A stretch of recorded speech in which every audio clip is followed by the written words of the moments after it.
Imagine moving into your dream home, only to find yourself trapped in a nightmare.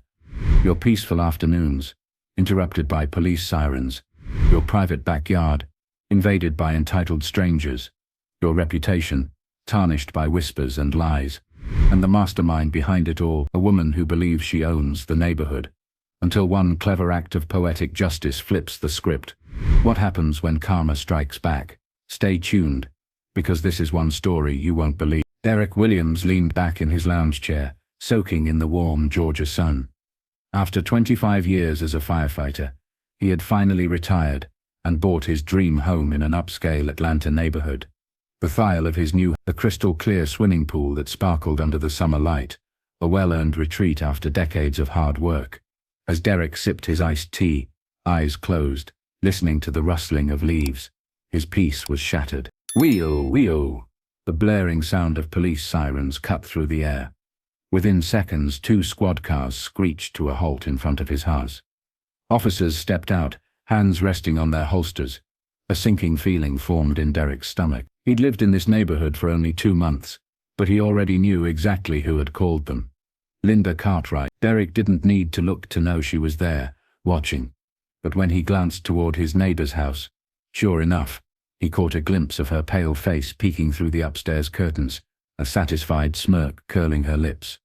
The officers stepped closer. One cleared his throat. "Sir, we've received a report of someone contaminating a pool with harmful chemicals."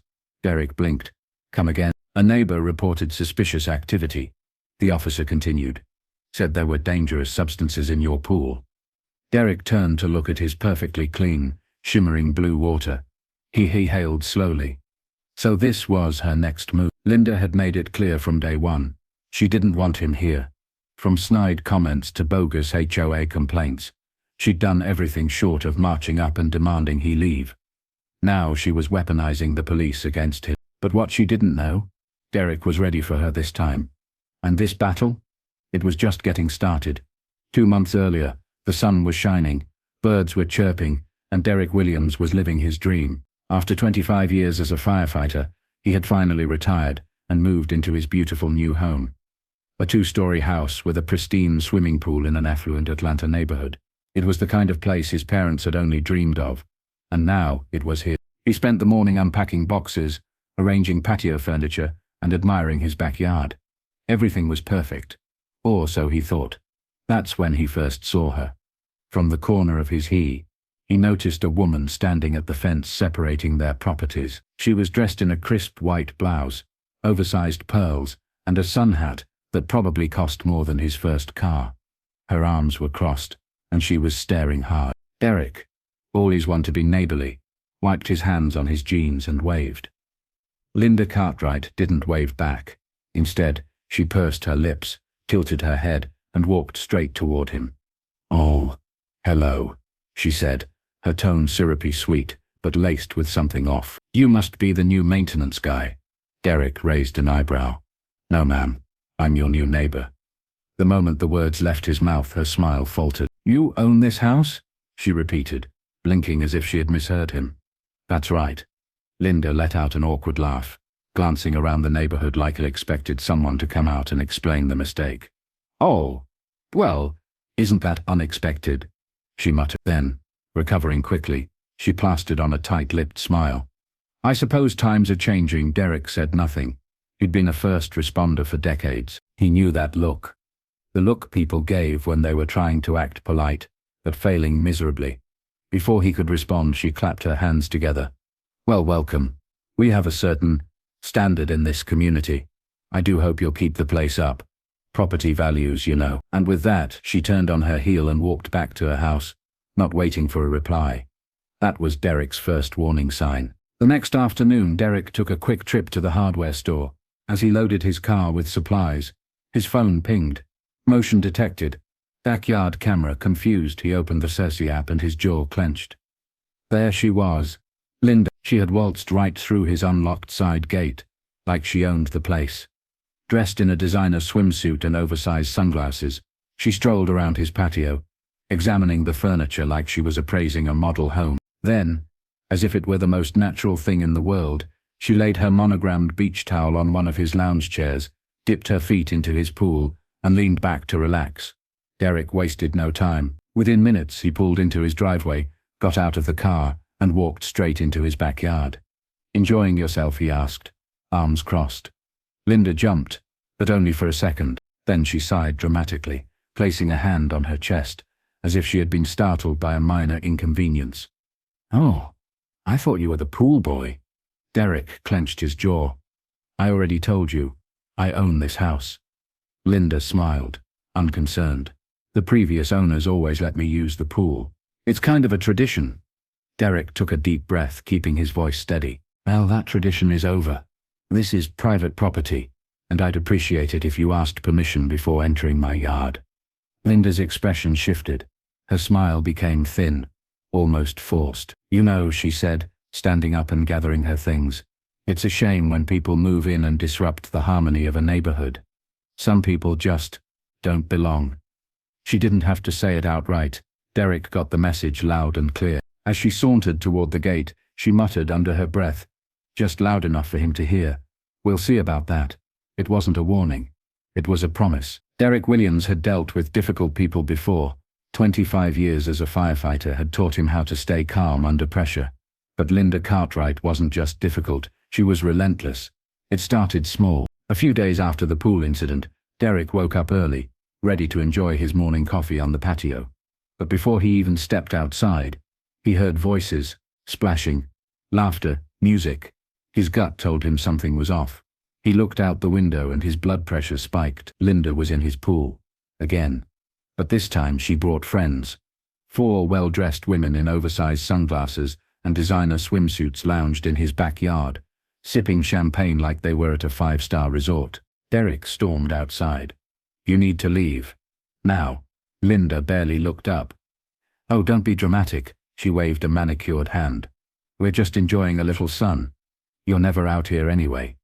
Her friends looked uncomfortable. One of them leaned over and whispered, "You said you had permission." Derek folded his arms. "This is private property. If you're here again without permission, I'll call the police." Linda stood up, adjusting her sun hat. "Go ahead," she sneered. "My husband plays golf with the police chief. Let's see how far you get." Derek clenched his jaw as the women gathered their things, whispering amongst themselves. Linda was daring him, and for the first time Derek realized something. She didn't just think she could get away with this. She knew she could. The harassment escalates. After that, Linda turned things up a notch. First came the anonymous complaints to the HOA. "His lawn is overgrown." It wasn't. "He leaves his trash cans out too long." They were always put away. "There's a strong chlorine smell coming from his property." Of course there was. He had a pool. Then came the community Facebook posts. One morning, Derek's neighbor, Mrs. Rodriguez, texted him, "You should check the Facebook group." Derek opened his phone. Sure enough, there it was, a post from concerned neighbor. "I've noticed some changes in our community. Certain new residents don't seem to respect our neighborhood values. Has anyone else seen suspicious activity at Derek's address?" The comments were a mix of nosy and downright racist. "I saw him working on his car in the driveway the other day. Looked sketchy. There was loud music playing from his yard last Saturday. I heard he's renting the house. Can someone confirm?" Derek exhaled slowly. This was how it worked. Linda wasn't just harassing him. She was trying to turn the whole neighborhood against him. But Linda wasn't just stirring up drama online. Derek had installed security cameras after the first pool incident, and it didn't take long before they started catching real evidence. Linda sneaking into his yard at night, peeking through his windows. Linda testing his side gate, trying to see if it was locked. Linda sprinkling something near his rose bushes. At first, Derek wasn't sure what she was doing until one morning. He walked outside and saw his prized roses wilted and brown. She was poisoning his plants. He checked the footage again. There she was, glancing around nervously, then dumping something from a small container onto the soil. Derek's hands tightened around his phone. This wasn't petty complaints or passive-aggressive Facebook posts anymore. This was vandalism. And Derek had proof. The next week, Derek attended the monthly HOA meeting. He usually avoided these things, but tonight, he had a plan. As expected, Linda took the floor. "I'd like to address something concerning," she began, smoothing down her blouse. "Lately, certain new homeowners have been lowering our property values. Some buyers are feeling uncomfortable. Her eyes flicked toward Derek. Derek stood up. That's funny, he said, pulling out his phone. Because I'd like to address something too. He tapped the screen. A video began playing on the projector. Linda sneaking into his backyard. Linda poisoning his roses. Linda peeking through his windows at night. The room went silent. Someone gasped. Linda's face drained of color. This is taken out of context. Really? Derek crossed his arms. What's the context for destroying someone's property? For trespassing? She opened his mouth but no words came out. Someone in the back of the room whispered, "She's been harassing the Johnsons for years." Another added, "Didn't she call the cops on the neighborhood kids for playing basketball?" The HOA president turned to Linda. "We'll be reviewing this footage immediately." Derek didn't smile. He didn't need to. Linda knew she'd lost. But as Derek would soon learn, she wasn't done just yet. After the HOA meeting disaster, Linda Cartwright's mask of superiority started to crack.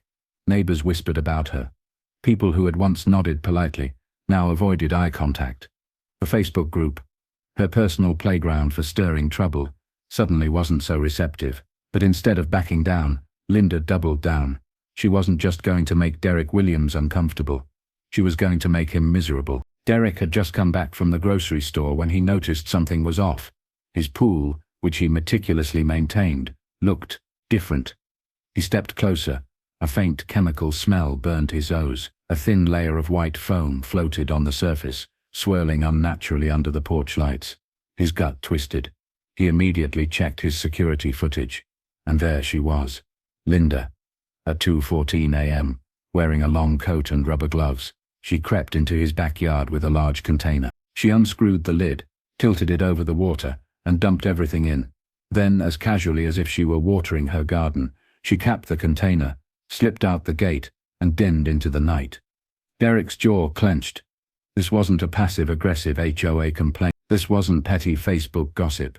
This was criminal. Derek wasn't about to let this slide. He immediately called the police. Officer Martinez and Officer Davis, the same officers who had shut Linda down during her fake trespassing call, arrived within the hour. "Derek," Martinez greeted, shaking his head. "What's going on?" Derek showed them the footage. Martinez and Davis exchanged glances. "That's a felony," Davis muttered. They took samples of the water for testing, and within a few days, confirmed what Derek already knew. Linda had dumped industrial-strength chlorine into his pool. Not just a little. Enough to serious chemical burns if anyone had jumped in. Enough to kill pets, damage the filtration system, and seep into the surrounding soil. She hadn't just vandalized his property. She had endangered lives. When the officers knocked on Linda's front door, she answered with her usual sickly sweet smile. That lasted all of 5 seconds. "Ma'am, we need to speak with you about the chemical dumping incident at Mr. Williams' home." The color drained from her face. "Chemical dumping," she laughed nervously. "I have no idea what you're talking about." Davis crossed his arms. "Security footage says otherwise." Linda's nostrils flared. "This is ridiculous. It's just pool maintenance." "I was helping." Martinez raised an eyebrow. At 2 a.m, Linda huffed, stepping back. "I want my lawyer." Derek, watching from his porch, didn't even try to hide his satisfaction as they handed her a court summons. Linda wasn't arrested. Not yet. But she was charged with property damage and reckless endangerment. And just like that, the entire neighborhood saw Linda for what she really was. The community turns against her. The next HOA meeting was different. People weren't whispering about Derek anymore. They were whispering about Linda. She could have hurt someone. I always knew she was a snake. Remember when she tried to get the Johnsons' Christmas decorations banned? She called the cops on my son for selling lemonade, for crying out loud. Her influence crumbled overnight. Real estate clients cancelled their contracts. The HOA sent her a formal complaint. Neighbors who had once been too afraid to speak up started telling their own stories. Off the first time, Linda Cartwright wasn't in control. She was outnumbered. And Derek? He was just getting started. Linda Cartwright had finally been exposed. Her chemical sabotage had backfired spectacularly. Her name was all over the neighborhood. Her real estate business was in shambles, and the HOA had officially turned against her. But Derek Williams knew one thing about people like Linda: they never learn. Sure enough, a week after she got her court summons, she was already playing the victim. In the community Facebook group, she posted, "Some people in this neighborhood don't understand tradition. They want to change everything. It's so sad to see our once beautiful community lose its charm." The comments weren't what she expected. "You mean like dumping chemicals into someone's pool? You poisoned his yard, Linda. Mom, just sell your house and go." Linda wasn't just disliked anymore. She was a joke. But Derek wasn't done. He'd spent months dealing with her harassment. It was time to return the favor. Derek wasn't going to fight fire with fire. No, this called for something better, something legal, something hilarious. He remembered a conversation with a pool maintenance specialist about a harmless pool dye used to detect leaks. The best part? It reacts with certain chemicals found in luxury sunscreens. The exact kind Linda and her friends used. The effect: a vibrant, unmistakable shade of blue that lasts for days. Derek did his research. The dye was 100% safe, but it would stain skin and hair for at least a week. He ordered it that night. Through neighborhood gossip, Derek learned that Linda was planning a classy poolside gathering for some of her real estate clients. Or, as she put it, a little reminder of what this neighborhood used to be before certain people moved in. Derek didn't react. He just waited. The morning of the exclusive event, Derek pretended to leave town. He backed his car out of the driveway, made sure Linda saw him, and drove off. What she didn't know was that he parked just around the corner. Then he snuck back into his home office, opened his security app, and waited. Right on schedule, at 2 p.m. sharp, Linda and guests waltzed into his backyard like they owned it. Derek watched on the security feed, sipping his coffee. The setup was almost too perfect. Champagne, fancy snacks, Bluetooth speakers playing soft jazz. Then the moment he'd been waiting for, they slathered on their expensive sunscreen, gossiping loudly about the wrong kind of people moving into the area. And one by one, they slid into the pool. It started slow. One of Linda's guests, a woman in a navy blue one-piece, frowned. Linda? My hands look weird." Another woman gasped. "Are my legs turning blue?" Linda snorted. "You're imagining things." Then she looked down. Her arms, her hands, bright, unmistakable. Smurf blue. Her face contorted in horror. The next 20 seconds were pure chaos. Screaming, flailing, women scrambling out of the pool like they'd been attacked by sharks. One woman grabbed a white designer towel and shrieked when blue dye transferred onto the fabric. Linda's voice was shrill. "What did you do to my pool?" Derek had to mute his mic because he was laughing so hard. From his office window, he could see them running across his backyard, still dripping, leaving streaks of blue-dyed water on the pavement. One woman collapsed onto a chair, sobbing. "My daughter's wedding is this weekend." Another shrieked. "My clients are coming in 2 hours. I look like a Smurf." Linda, still soaking, still blue, was staring straight into one of the security cameras. Her eyes widened. She knew. Within hours the footage was all over social media. Racist HOA Karen gets pool karma. Entitled "Neighbor Trespasses Turns Blue." Linda Cartwright, real estate agent or Smurf queen. By the next morning local news stations picked up the story. It was impossible to ignore. The footage showed Linda and her friends trespassing, their horrified reactions as the blue dye took hold, their embarrassing, panicked exit. The internet loved it. Linda's business tanked. Her real estate agency released a statement distancing themselves. By the end of the week, she had lost half her clients. But the best part, she was still blue. Derek saw her 3 days later at the grocery store. She wore oversized sunglasses, a wide-brimmed hat, and a high-collared shirt. But the faint tint of blue was still visible on her hands and neck. And the cashier. They could barely keep a straight face. Linda grabbed her groceries and stormed out. Derek, meanwhile, he went home, fired up his grill, and invited the whole neighborhood over. It was time for a real pool party. Linda Cartwright had spent months trying to push Derek Williams out of the neighborhood, but in the end, she was the one who got burned, or rather, stained. After her infamous blue pool disaster, her name became synonymous with embarrassment. The viral video had racked up millions of views across social media. Her real estate clients started canceling meetings. The local news station picked up the story, running a segment titled, "HOA Bully Gets a Blue Wake-Up Call." It wasn't just her reputation that took a hit. Her business was tanking. She tried damage control, First, she posted a video on her real estate page, trying to play the victim. I was set up. This was a malicious attack on my character. The problem? She was still slightly blue. The comment section was brutal. Ma'am, you look like an expired blueberry. Who's gonna trust a realtor who trespasses into private property? This is better than reality TV. Her real estate agency wasted no time distancing themselves. By the end of the week, they removed her from their website. Her career? Over. Her social standing? Gone. And the worst part? The neighborhood finally started speaking up. The neighborhood revolts for years.